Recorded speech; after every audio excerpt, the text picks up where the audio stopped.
हाँ भाई, चला लिया फोन, मिल गई तसल्ली। पढ़ लो थोड़ा, बोर्ड्स आ गए, 25 का एग्जाम है। अब फटाफट से मैराथन करते हैं, जितने भी तुम्हारे सोशल साइंस के चैप्टर्स हैं वो हम एक के बाद एक करते हैं। बट उससे पहले ज्योग्राफी का मतलब क्या है ये जानना जरूरी है। तो ज्योग्राफी को हम दो पार्ट में डिवाइड करते हैं, जियो एंड ग्राफी। जियो का मतलब है अर्थ, और ग्राफी का मतलब क्या है, टू राइट। इतना तो समझ आ गया होगा, चलो बढ़िया। अब नेक्स्ट चलते हैं। हमारा जो पहला चैप्टर है उसका नाम है रिसोर्स एंड डेवलपमेंट।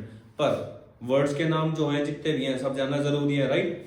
तो पहला रिसोर्स। रिसोर्स क्या है? रिसोर्स बेसिकली वो है जो भी चीज तुम्हारा काम आसान कर रही है। फॉर एग्जाम्पल, मुझे बोर्ड चलाने के लिए क्या करना है, हाथों का यूज या पेन का यूज, राइट। ये दोनों चीजें किस में आएंगी, रिसोर्सिस में। या फिर एग्जाम्पल ले लो 3 इडियट से, अप डाउन अप डाउन। कोई भी चीज जो तुम्हारा काम आसान करे वो किस चीज में आएगी, रिसोर्स में। डेवलपमेंट की बात करते हैं, कोई भी एक चीज जो टाइम टू टाइम डेवलप हो रही है, बिगर, स्ट्रॉन्गर और इजियर, उन चीजों को हम ले सकते हैं डेवलपमेंट में। अब ये तो लिखोगे नहीं अप डाउन एग्जाम में, हम क्या लिखेंगे, एक टिपिकल सिस्टमैटिक तरीके से, resources are anything available in our environment that can be used to fulfil our desires. हमारे जितने भी डिजायर्स हैं जो पूरी कर सको, क्या होंगे हमारी resources. After that, process of becoming bigger, stronger and better is known as development. इन चीजों को भूलना मत, नोट्स बनाते रहना। अब अगर हम ह्यूमंस की बात करें तो हम जो ह्यूमंस हैं वो हर चीज पे इंटरडिपेंडेंट हैं। इंटरडिपेंडेंट मतलब किसी भी चीज पे डिपेंड होना, जैसे कि फिजिकल एनवायरनमेंट, घर में चेयर्स प्लास्टिक हैं, राइट, या फिर वुडन हैं। Technology, phones, mobiles, laptops, fans, ये सारी चीजें क्या हैं, टेक्नोलॉजी जो तुम्हें कनेक्ट कर रही हैं सबसे। और इंस्टीट्यूशंस, चाहे वो एजुकेशन इंस्टीट्यूशंस हो या और भी सारे इंस्टीट्यूशन जितने भी होते हैं। रिसोर्सेज, अब हम रिसोर्सेज को दो पार्ट में डिवाइड करेंगे। First is natural. नेचुरल से हमें एक चीज समझ आ रही है, नेचर। जितनी भी चीजें हमें नेचर से मिल रही हैं। बाकी कौन सी होंगी, ह्यूमंस। जितनी भी चीजें ह्यूमंस के द्वारा बनाई गई हैं। फॉर एग्जाम्पल, इसमें क्वांटिटी एंड क्वालिटी आ जाएगा, या फिर स्ट्रक्चर एंड इंस्टीट्यूशंस। जितने भी चीजें स्ट्रक्चर्स बनाए गए हैं, किसने बनाए, ह्यूमंस ने। पर यूज किन चीजों का करा उन्होंने, नेचर का, मतलब नेचुरल चीजों का। अब नेचर भी दो टाइप में हमने डिवाइड कर दिया, पहला रिन्यूएबल, दूसरा नॉन रिन्यूएबल। रिन्यूएबल में आएंगे सबसे पहले कंटिन्यूअस और फ्लोज। रिन्यूएबल वो सारी रिसोर्सेज होंगे जो भी फ्लो में आ रही है। For example air, sunlight. अब ऐसा तो नहीं है कि आज भगवान 1 किलो सांसें दे दो, इतनी सांसें चलानी है, कंटिन्यूअस फ्लो आ रहा है ना, वरना तुम पंसारी की दुकान में जाकर बोलो 1 किलो सांसें दे दो, नहीं होता है इसे, राइट। अब नॉन रिन्यूएबल में क्या होता है, जो बायोलॉजिकली नेचुरल वेजिटेशन से एंड वाइल्ड लाइफ से प्रोवाइड होती है, इन्हें टाइम लगता है, बहुत ज्यादा टाइम, रिसाइकिल होने में। अब बात करते हैं हम classification of resources on the basis of 4 types है इसमें, बट इसे याद करने का एक तरीका है। फॉर एग्जाम्पल, तुम्हें कोई लड़की पसंद आती है, क्या करते हो, इंस्टाग्राम अकाउंट देखते हो, पता निकालते हो, देखते हो भाई और क्या क्या चीजें, रिसोर्सेज कहाँ कहाँ से कलेक्ट कर सकते हैं उसके बारे में, राइट। हम इसी को एक एग्जांपल में लेंगे। फॉर एग्जांपल, उसका ओरिजिन क्या है, कहाँ की है, आस पड़ोस की है, स्टेट, इंटरस्टेट, बाहर की कंट्री की है, हाँ उसी कंट्री की, हंसो मतलब। नेक्स्ट, एग्जॉस्टेबिलिटी। एग्जॉस्टेबिलिटी की अगर हम बात करें तो भाई चलो बात हो गई, ओरिजिन पता चल गया, तुम उसे झेल पाओगे कि बाबू ने खाना खाया, कहाँ हो, किससे बात कर रहे हो, मुझसे ही बात करो, खाओ मेरी कसम, खाओ माँ कसम, है ना। इन सारी चीजों से तुम पक नहीं जाओगे, ये चीजें भी देखनी है। अब नेक्स्ट आता है ओनरशिप। अब ये सबसे तकड़ा मुद्दा है यहाँ पे ओनरशिप का, कि भाई क्या तुम ही हो एक उसके सैया, ये वो पकड़ रही है औरों की भैया, है ना भाई। तो पैन इंडिया तो नहीं है। नेक्स्ट हम बात करते हैं status of development. For example, वो आई भाई तुम्हारे पास, तुमने उससे देखा, अरे यार कितनी सुंदर बंदी है, जैसे ही वो आई और उसने बोला और क्या कर रहा है तू, क्या हुआ, मूड खराब होगा ना। तो भाई शी इज रिप्रेजेंटेबल एंड क्या वो अच्छे से बात कर रही है, सारी चीज होंगी। तो हमने 4 चीजें क्या सीखी, origin, exhaustibility, ownership and status of development. इसमें क्या आएगा ओनरशिप में, biotic and abiotic. For example, living and non living. Exhaustibility में renewable and non renewable. Ownership, ownership basically 4 type की होती है, individual, community, national and international. Status of development में आएगा potential, developed, stocks and reserves. Next, अगर हम और slides पे जाते हैं तो पहला क्या आएगा आपका ओरिजिन। अब बायोटेक में कौन सी चीजें आएंगी जो कि हमारे बायोस्फीयर में है, and life such as human beings, flora, fauna and fisheries, जितने भी लिविंग थिंग्स हैं वो यहां पर आ गई हैं। एबायोटिक में आएंगी compose of non living things, for example rocks and metals. बस खत्म, इससे ज्यादा मत पढ़ो, शॉर्ट नोट्स बनाओ, देखो और सीखो, वर्ड लिमिट्स की कोई दिक्कत नहीं है। On the basis of exhaustibility, renewable resources जितनी भी चीजें आपकी रिन्यू हो सकती हैं बाय फिजिकल, केमिकल और mechanical process, wind, solar, water and wild life, ये जितनी भी चीजें हैं। नॉन रिन्यूएबल में कौन सी occur over a very long period of time, like minerals and fossil fuels are such examples of these types of resources. On the basis of ownership, अब ownership को अगर हम देखते हैं तो चार तरीके की आती हैं, ध्यान से देखो। पहली क्या है, इंडिविजुअल। फॉर एग्जांपल अगर मैं बात करूं इस बोर्ड की या फिर पॉइंटर पेन की या फिर मेरा फोन की, ये मेरा खुद के हैं, मेरे खुद के पेन, मेरी खुद की बाइक, वो इंडिविजुअल आती है जो आपके नाम से रजिस्टर्ड है। ये सारी चीजें किस में इंडिविजुअल के, भैया मेरी है, बंदी किसी की नहीं है भैया, वो पता नहीं किस किस की है, जिसमें इंडिविजुअल में नहीं जोड़ना इसलिए, ठीक है। अब प्लॉट भी है इसमें, वैसे प्लॉट, मोटी चैन, मोटा पैसा। कम्युनिटी अगर हम बात करें कि जब भी कम्युनिटीज के फंक्शंस होते हैं, कहीं भी हम जाएंगे, जैसे मंदिर चले गए, मस्जिद चले गए, गुरुद्वारा चले गए, पार्क, मॉल्स, स्कूल्स, हॉस्पिटल्स, ये सारी चीजें किस में आएंगी, कम्युनिटी में। नेशनल वो सारी चीजें आएंगी जो आपका इंफ्रास्ट्रक्चर डेवलप कर रही हैं और आपका टूरिज्म भी बढ़ रहा है। For example roads, canal, railways. Oceans में अगर हम बात करें 12 नॉटिकल माइल्स, एनएम का मतलब नॉटिकल माइल्स, किलोमीटर मतलब 22.2 किलोमीटर्स, मतलब फॉर एग्जांपल हमारी कोस्ट लाइन से अगर हम इस साइड जाएंगे तो 22.2 किलोमीटर्स तक जितना भी एरिया होगा वो नेशनल में आएगा। इंटरनेशनली कौन सा होगा, oceanic resources beyond 200 nautical miles of exclusive economical zone. इससे बाहर जितनी भी चीजें आएंगी वो किस में आएंगी, इंटरनेशनल में। इन चीजों को ध्यान रखना, क्वेश्चंस ट्रिकी नहीं आएंगे, बहुत इजी क्वेश्चंस आने वाले हैं, बट प्रेजेंस ऑफ माइंड रखोगे पेपर बहुत इजी आएगा।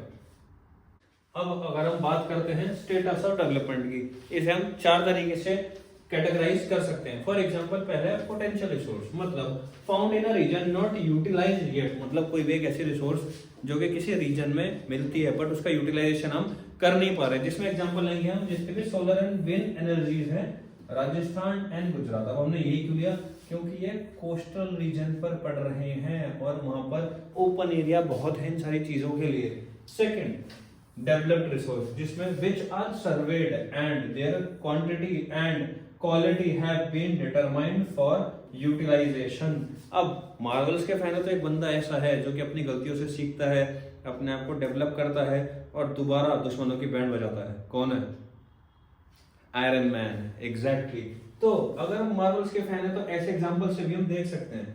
दूसरा एग्जांपल अगर हम देखें स्टॉक्स का, material in environment which have potential to satisfy human needs but they don't access due to the lack of technology. ऐसी टेक्नोलॉजी हमारे पास नहीं है उन रिसोर्सेज को कन्वर्ट करने के लिए।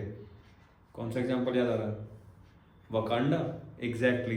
अगर हम वकांडा की टेक्नोलॉजी देखें तो उनकी टेक्नोलॉजी बहुत अलग थी नॉर्मल ह्यूमन से, जो कि डेवलप ही नहीं कर पा रहे थे। इस वजह से ये स्टॉक्स में आएगा। एंड रिजर्व्स क्या है, reserves are basically subsets of these stocks only. Next, sustainable development. Sustainable development एक ऐसा एजेंडा था जिसमें हम जितने भी कंट्रीज हैं उन सबने मिलकर एक एजेंडा बनाया था कि हम अपने रिसोर्सेज को कम यूज करेंगे, जितना हमारा यूज है बाकी हम सेव करेंगे फ्यूचर जनरेशन के लिए। ये वर्ल्ड लेवल पे था। बट इसमें एक चीज और ऐड करोगे कि उन्होंने कंट्रीज को बोला था कि इसको आप अपने according state to state then district wise आप डिस्ट्रीब्यूट कर दो और वो इस एजेंडा को अपनी तरीके से फॉलो करेंगे, राइट। तो अगर हम इसे डिफाइन करेंगे तो कैसे करेंगे, development should take place without damaging the environment and development in present should not be compromise with the needs of future generation. मतलब ये कॉम्प्रोमाइज नहीं करनी चाहिए नीड्स जो कि फ्यूचर जनरेशन की नीड्स हैं। ये कुछ कीवर्ड्स हैं जो ध्यान रखना, ये बहुत इंपॉर्टेंट है। एजेंडा 21, अब एजेंडा 21 ऑलरेडी मैं तुम्हें समझा चुका हूं, राइट। प्लेस जहां पर ये हुआ था, रियो डी जेनेरो जो है ब्राजील में। अब अर्थ समिट, एजेंडा 21 या सस्टेनेबल डेवलपमेंट, इससे रिलेटेड कोई भी क्वेश्चन आता है, इन तीनों को ही मिक्स मैच करके लिख सकते हो, राइट। फर्स्ट इंटरनेशनल अर्थ समिट हुई थी यहाँ पर, जो signed declaration on global climate change and biological diversity, जितने भी थी इन्होंने अडॉप्ट किया था एजेंडा 21, जितने भी कंट्रीज थी, for achieving sustainable development in 21st century, right. Earth summit आ गई यहाँ पे। अब ये तीनों इंटर रिलेटेड है, तो तीनों को एक साथ भी लिख सकते हो, मार्क्स तुम्हें पूरे ही मिलेंगे। United Nation conference on environment and development, UNCED. UNCED की अगर हम बात करें तो ये जितने भी शॉर्ट फॉर्म्स हैं, चाहे ज्योग्राफी हो, इको हो या पॉलिटिकल साइंस हो, ऐसे शॉर्टकट्स को अलग लिखो और याद करो। ये एमसीक्यूज में पक्का आएंगे या फिर शॉर्टकट्स में दिए जाएंगे जब तुम कंफ्यूज होगे। तो भाई हम बैक बेंचर है, कंफ्यूज हमें कोई कर नहीं सकता है। तो अर्थ समिट का बेसिक एम क्या था? Achieving global sustainable development. फिर सेम चीज आ रही है, agenda to combat environmental damage which is caused by humans only, not other. Poverty, diseases through global cooperation on common interest and mutual needs. हमारे जितने भी म्यूचुअल नीड्स हैं और इंटरेस्ट हैं, उन सबको देखते हुए हमें एनवायरमेंट डैमेज होने से बचाना है, और जितने भी ये अर्थ समिट के रूल्स हैं इन सबको फॉलो करना है। नेक्स्ट अगर हम देखें, बात करें resources planning in India. Her resource को प्लान किया जाता है, कहां पर कौन से रिसोर्स हैं, सर्वे किए जाते हैं। फॉर एग्जांपल अगर मुझे कहीं पर सड़क पे कोई भी बिल्डिंग है खड़ी करनी है, तो पहले क्या देखूंगा मैं? नीचे का स्ट्रक्चर देखूंगा, राइट। अगर उस स्ट्रक्चर को मुझे अच्छा बनाना है तो सर्वे करना पड़ेगा ना, राइट। उसके लिए क्या होता है? Identification and inventory of the resources across those regions. जितने भी रीजन है उन्हें पहले चेक करना पड़ेगा, क्या वो उतने बिल्डिंग का जितना भी वेट है वो संभाल पाएंगे या फिर गिर जाएंगी। बहुत सारी वीडियोस हम देखते रहते हैं जिसमें बिल्डिंग्स गिर जाती हैं, राइट। वो क्या होता है? उसमें ना तो आइडेंटिफिकेशन होती है ना इन्वेंटरी ऑफ रिसोर्सेज की जाती है। Evolving a planning structure endowed with appropriate technology, skills, institutional setups. अब हमें जो प्लानिंग करनी है उसमें ये सारी चीजें नेसेसरी होती है, जिसमें इंस्टीट्यूशनल स्किल्स चाहिए, टेक्नोलॉजी हमें चाहिए। Matching the resource development plan with overall national development plan. अब अगर मैं कोई एक ऐसी चीज बना रहा हूं जहां पर क्या है, रिसोर्स डेवलपमेंट मुझे करना है, बट मेरी जो कंट्री है उसकी डेवलपमेंट में नहीं हो रही है, तो उसका कोई फायदा नहीं। एग्जैक्टली तो इस चीज का भी ध्यान रखना है कि मैं जो भी रिसोर्स डेवलप कर रहा हूं या जिस रिसोर्स के थ्रू कर रहा हूं उससे कंट्री का भी फायदा होना चाहिए, तभी उसका कोई अच्छा यूज हो पाएगा। पूरे इंडिया में जितना भी लैंड है उसमें से खेती कितने पर हो रही है उसे हम किसमें काउंट करते हैं? Net sown areas. ये रहा net sown area, area sown more than once in an agriculture year, plus net sown area is also known as gross cropped area. इस डेफिनेशन को याद कर लेना। लैंड यूज पैटर्न, अब हमारे यहां पर क्या है, लैंड यूज पैटर्न डिफरेंट चीजों के लिए यूज होता है और उसके लिए डिफरेंट कैरेक्टरिस्टिक्स होते हैं बेसिकली। अब अगर हम बात करें फिजिकल कैरेक्टरिस्टिक्स एंड दूसरा होता है ह्यूमन कैरेक्टरिस्टिक्स। फिजिकली हम बात करें अगर टोपोग्राफी, मतलब उस जगह का जो लैंड है वो कैसा है, हाई ऑल्टीट्यूड है, मिड है, कैसा है, वो चीज इसमें आएगी टोपोग्राफी में। वहां का क्लाइमेट कैसा है, या तो एक्सट्रीमली हाई है या एक्सट्रीमली कोल्ड है या फिर मॉडरेट है, इन तीनों में से क्या है। सॉइल टाइप, जो भी एरिया है फिजिकल में, सॉइल टाइप कैसा है, वहां का सॉइल कैसा है, क्या वहां इरिगेशन प्रॉपर हो पा रहा है, नहीं हो पा रहा है, ये सारी चीजें किसमें आएंगी? Land use pattern and factors basically. Human activity, population कैसी है, क्या जिस जगह पर ज्यादा पॉपुलेशन होती है, ओवर पॉपुलेटेड एरिया, क्या वहां रिसोर्सेज इक्वली डिवाइड हो पाती हैं? नहीं ना, right.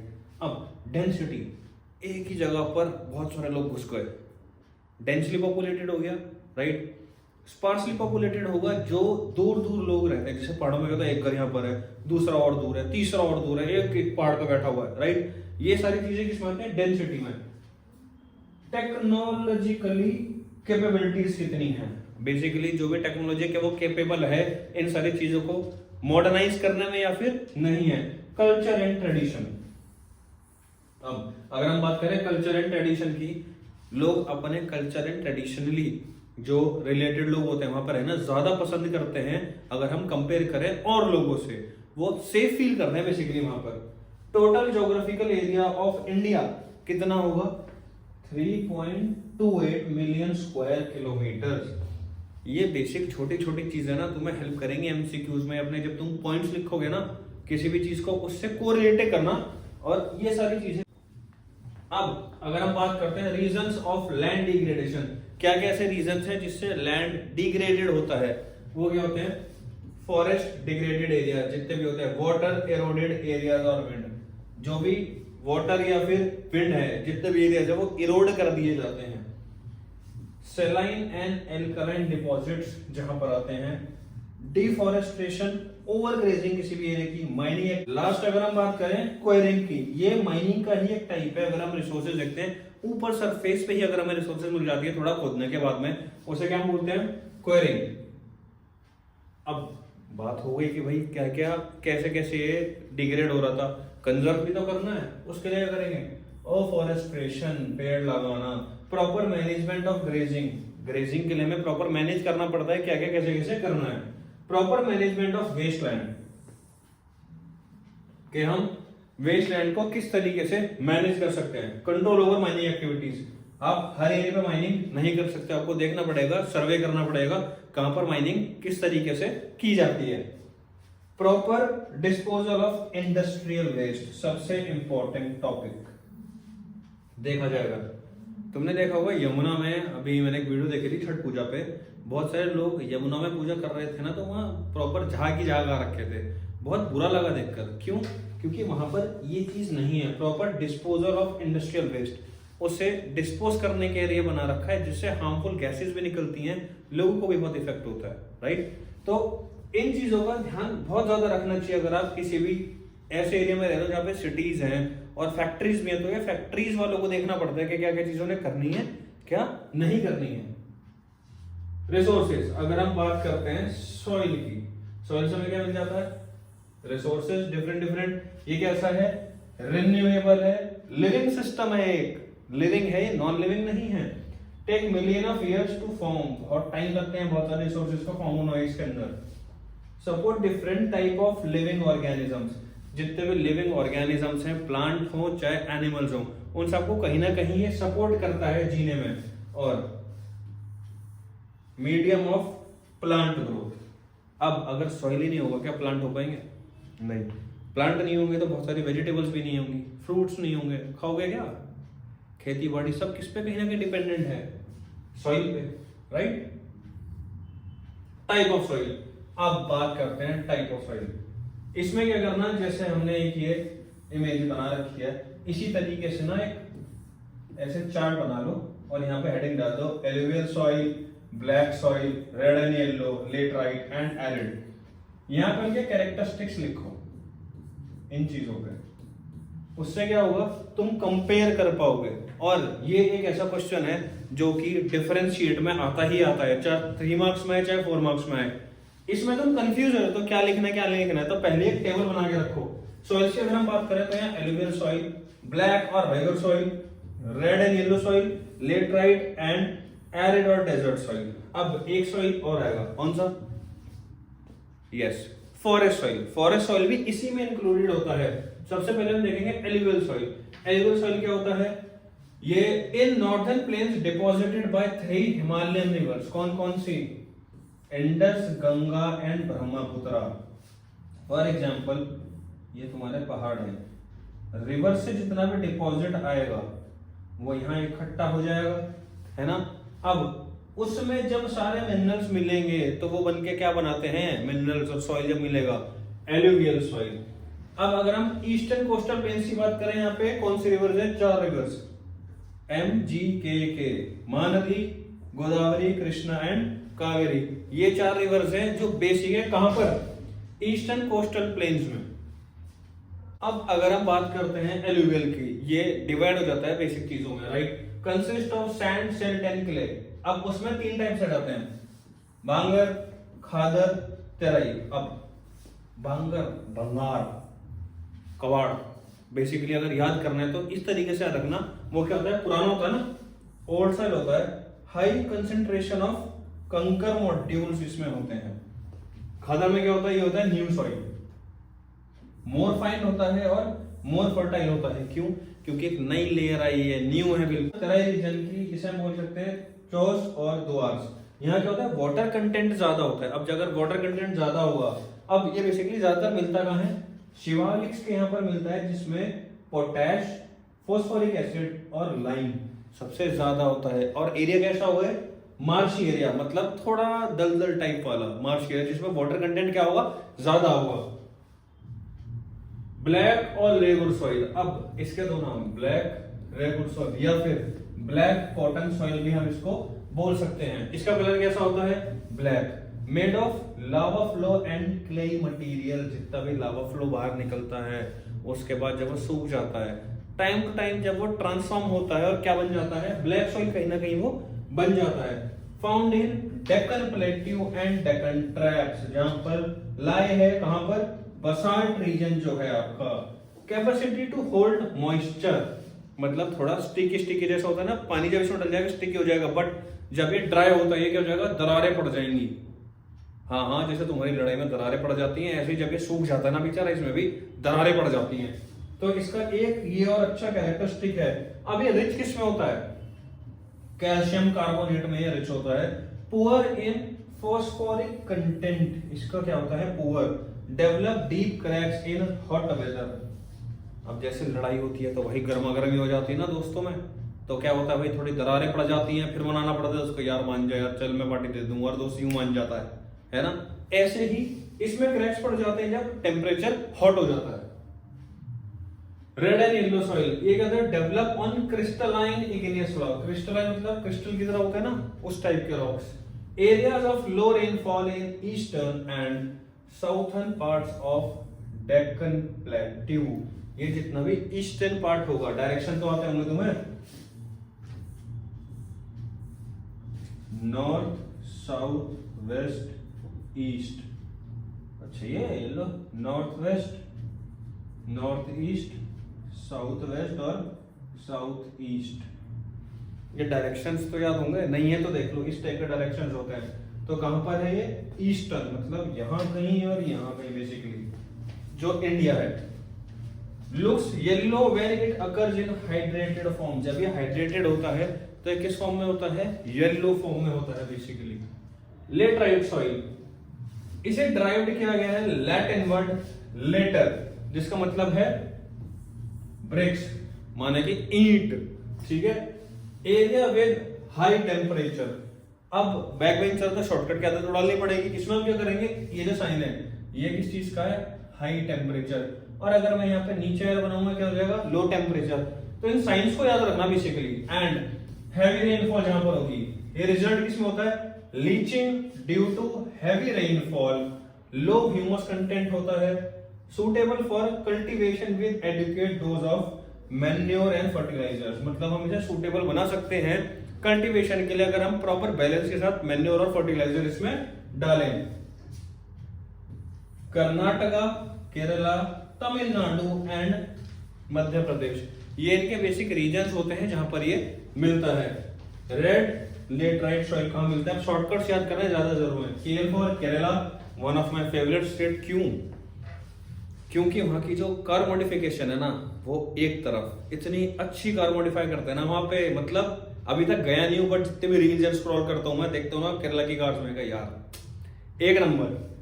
Tamil Nadu, Andhra Pradesh for cashew nuts, यहाँ पर जितने भी कैश्यू नट्स हैं वो ज्यादा होते हैं। क्या होते हैं, काजू, हाँ कैश्यू नट्स काजू ही होते हैं और कुछ नहीं होता। एरिड एंड डेजर्ट, अब एरिड तुम्हारा बहुत सारे एग्जाम में भी पूछा जाता है, एरिड का मतलब क्या है। अब बच्चा लिख देते सर एरिड का मतलब हुआ कुछ ए से, नहीं, एरिड का मतलब होता है ड्राई। ड्राई मतलब सूखा। इंडिया में ऐसी कौन सी जगह जहां पर सूखा रेत मिलेगा, सोचो। पानी कम जाऊंगा कहां, राजस्थान, एग्जैक्टली। अब इसकी जो रेंज होती है red to brown in colour, sandy in texture, sand होते हैं राइट, अब सेलाइन इन नेचर, इसका नेचर कैसा होता है? सेलाइन। ड्राई क्लाइमेट में क्यों? अब ड्राई क्लाइमेट किस लिए है? फिर आगे ये साइन किसका है? हाई का। High temperature, fast evaporation, soil lakhs humus and moisture. जब फास्ट इवेपोरेशन हो रहा है और टेम्परेचर हाई है तो मॉइस्चर तो होगा ही नहीं ना, ह्यूमस होगा हाई टेम्परेचर में। लोअर होरिजन ऑक्यूपाइड बाय कंकर because of the calcium content downwards. जितना भी कैल्शियम कंटेंट है वो डाउनवर्ड्स क्या हो रहा है? इंक्रीज हो रहा है। अब ये इंक्रीजिंग लिखा है, ये प्लस का साइन है और इंक्रीजिंग। अगर मैं माइनस करके आईएनजी लगाऊंगा तो डिक्रीजिंग। ये शॉर्टकट्स याद रखना बहुत जरूरी है। Kankar restricts the infiltration of water. जितने भी कंकर है वो इनफिल्ट्रेशन ऑफ वाटर को रेस्ट्रिक्ट कर देते हैं। अब some areas with high salt content, ये हाई सॉल्ट हो गया ना ऊपर का sign, exactly. Salt, common salt obtained by evaporating. जो कि कॉमन सॉल्ट है वो कैसा होता है? इवेपोरेशन प्रोसेस से क्या होता है? हमें कॉमन सॉल्ट मिल जाता है। अब फॉरेस्ट सॉइल हम बात करते हैं, या फिर हम बोल सकते हैं इसको माउंटेनियस सॉइल्स भी। अब माउंटेन सॉइल है तो कौन से रीजन में मिल सकता है? माउंटेनियस रीजन जितने भी होंगे। अब soil is loamy and silty in valleys. Valley क्या होती है? जो पहाड़ों के नीचे वाला एरिया होता है ना, जो ऐसे जाता है स्लोप्स में, उन्हें हम वैलीज भी बोलते हैं। Course gained in the upper slopes in snow covered areas of Himalayas. These soils experience denudation and are acidic with low humus content। अब जब कहीं ना कहीं एक लेयर प्रॉपर स्नो की आ जाती है तो वो क्या एक्सपीरियंस करते हैं? denudation। कोई बात नहीं, आवाजें आ रही हैं, फोकस यहाँ करो, कोई दिक्कत नहीं है। बहुत लोग इधर उधर तुम्हें ताने भी मारते होंगे, क्या करना है क्या नहीं करना है। हमें क्या करना है? फोकस करना है। क्योंकि अगर मार्क्स अच्छे आ गए तो रिश्तेदार जो है ना वो इतने बढ़िया जलते हैं ना, क्योंकि वो नहीं चाहते किसी का बच्चा सक्सेस करे, बस हमारे करे। तो जब फोन आए ना, हाजी अंकल जी नमस्ते, बेटा कितना है?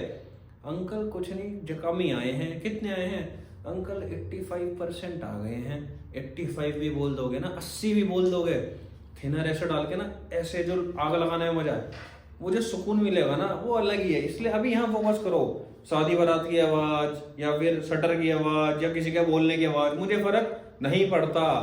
सबने सुने ना, मुझे फर्क नहीं पड़ता जमाना क्या कहता है, वो मेरे पे बहुत अप्लाई होता है। ठीक है, नेक्स्ट अगर हम देखते हैं सॉइल इरोजन क्या होता है। सॉइल इरोजन के बहुत सारे कैरेक्टरिस्टिक्स होते हैं, बहुत सारे रीजंस होते हैं। सेम रीजन नहीं होता है, अलग अलग रीजंस होते हैं सॉइल इरोड होने के, right. Degradation of soil cover and washing down in soil erosion, soil formation and soil balance get disturbed. इन सारी चीजों से क्या होता है? सॉइल के जो फीचर्स होते हैं ना वो कहीं ना कहीं खराब हो जाते हैं। जैसे कि deforestation, overgrazing, construction, mining, natural force, wind, glaciers और वेदर या वाटर। इन सारी चीजों से जो भी सॉइल है वो इफेक्ट होता है, उसे हम क्या बोलते हैं? Soil erosion. इसमें अगर हम हाई लेवल पे पढ़ेंगे तो उसे वेदरिंग भी बोलते हैं, वाटर वेदरिंग और विंड वेदरिंग भी हम कह सकते हैं। गलीज, गलीज, शीट इरोजन, विंड इरोजन, ये अलग अलग कुछ चीजें हैं जो कि क्वेश्चंस में अगर पूछी जाए तो तुम कंफ्यूज मत होना। डेफिनेशन याद करनी है सिर्फ, और कुछ नहीं। Running water cut through a clayey soil and make deep channels, land become unfit for cultivation and known as bad land. इसका एग्जांपल होता है कैसे लेना। जब बचपन में याद है किसी पड़ोसी के यहाँ पे रेत वेत पड़ा होता था और बारिश पड़ जाती है तो मग्गा फेंकते थे, तो ऐसे पानी एक रास्ता बना तो नहीं जाता था, तो जिन रास्तों से वो पानी जाता था वो वाला एरिया बैठ जाता था और बाकी का अपलिफ्ट। तो ऐसे एरिया पे क्या तुम कोई कल्टीवेशन कर सकते हो? नहीं कर सकते। वो किस में आएगा? गलीज। शीट की बात करते हैं। अबे बेड शीट नहीं है कि यूं करा ले हो गया। ये है when water flows on a sheet over large area down a slope and top soil is washed. मतलब फॉर एग्जांपल ये एक सॉइल है, लैंड है, और यहाँ पे एक लेयर है। अब क्या होता है, किसी भी चीज की वजह से ये वाली जो लेयर है ये खराब हो जाती है। ऊपर की जो टॉप लेयर है वो किसमें आएगी? शीट इरोजन की। एक शीट जो लेयर थी वो पूरी खराब हो गई। Next is wind erosion. हवा की वजह से जो भी विंड हो जाती है, हट जाती है, right. Wind blows loose soil off flats और स्लोपिंग लैंड्स। रेगिस्तान में देखा कभी, जब एक हवा चलती है तो ऐसे रेत उड़ता रहता है, इसी को एग्जांपल लो, अगर किसी लैंड पे हो रही है, अच्छी जगह पर बहुत तेज हवा चल रही है, लगती रहे हवा, और वहां से जो सॉइल का कंटेंट है वो हट जाए, वो किस में आ जाएगा? विंड इरोजन में। Wrong method of ploughing also lead to soil erosion. अगर प्लगिंग के जो मेथड्स हैं वो आप गलत यूज कर रहे हो, इससे भी क्या होगा? Soil erosion. अब सॉइल इरोजन समझा तो दिया है, इसमें कॉन्टूर प्लगिंग क्या आती है? Contour plugging, strip cropping, shelter builds क्या होती हैं? अब कॉन्टूर प्लगिंग, कॉन्टूर का मतलब क्या होता है? ज्योग्राफी में कॉन्टूर का मतलब होता है, एक टर्म्स होती है सारी, फ्लोइंग। फ्लोइंग। अब बात करते हैं कॉन्टूर फ्लोइंग की। इसमें क्या होता है? कॉन्टूर बेसिकली कॉन्टूर लाइंस होती हैं, ऐसे अगर हम डिफाइन करते हैं, इसमें जितनी दूरी गैप होगा उतना ज्यादा स्लोप होगा। फॉर एग्जांपल, अगर ये लाइन बहुत पास से जा रही है, कॉन्टूर लाइन यहाँ दूर जा रही है, तो यहाँ पर स्टीप होगा। अगर हम लाइन को नीचे लाते हैं तो ऐसे, तो ये बहुत स्टीप बनेगा ऐसे। बट अगर ये लाइन हम यहाँ पर ऐसे लाएंगे तो देखो थोड़ा स्लोप आ रहा है। कॉन्टूर लाइंस होती है, तो ये क्या होता है? फ्लोइंग जो होती है कॉन्टूर लाइंस के आसपास करना, उसे क्या बोलते हैं? Contour flowing. स्ट्रिप क्रॉपिंग होती है large field divided into strips. जितने भी फील्ड होते हैं स्ट्रिप्स में डिवाइड कर दिया है और हम वहां पे प्लांटिंग कर रहे हैं। Strips of grasses are left to grow between the crops, this break up the force of wind. अब क्या होता है? स्ट्रिप्स तुमने बना दी तो विंड का क्या फ्लो तो तोड़ ही रहे हैं कहीं ना कहीं, एक लैंड, प्लेन लैंड तो नहीं है, राइट? बेल्ट्स की अगर हम बात करें, planting lines of trees for shelters. Shelters belt को हम ग्रीन बेल्ट भी बोलते हैं। रोड्स के साइड में जितने भी प्लांटेशन होती हैं उसे हम क्या बोल सकते हैं? Shelter belt. टेरेस फार्मिंग की अगर हम बात करें, इसमें जितने भी आपका एक लैंड है उसे ऐसे इस फॉर्मेशन में कट आउट कर दिया जाता है, जिससे कि प्लांटेशन पॉसिबल हो पाए। Steps cut out on the slopes making terraces, इस टाइप से। एक चैप्टर तुम्हारा कंप्लीट हो चुका है, इसे रिवाइज कर लेना, नोट्स बना लेना, कीवर्ड्स का ध्यान रखना। इसी के साथ चैप्टर की समाप्ति। ये हमारा डायलॉग रहेगा, ये मेरे बच्चों को पता है, नहीं पता है तो जान जाओ, मेरे साथ बोलना अगली बार, ठीक है? ओके, चलो टाटा।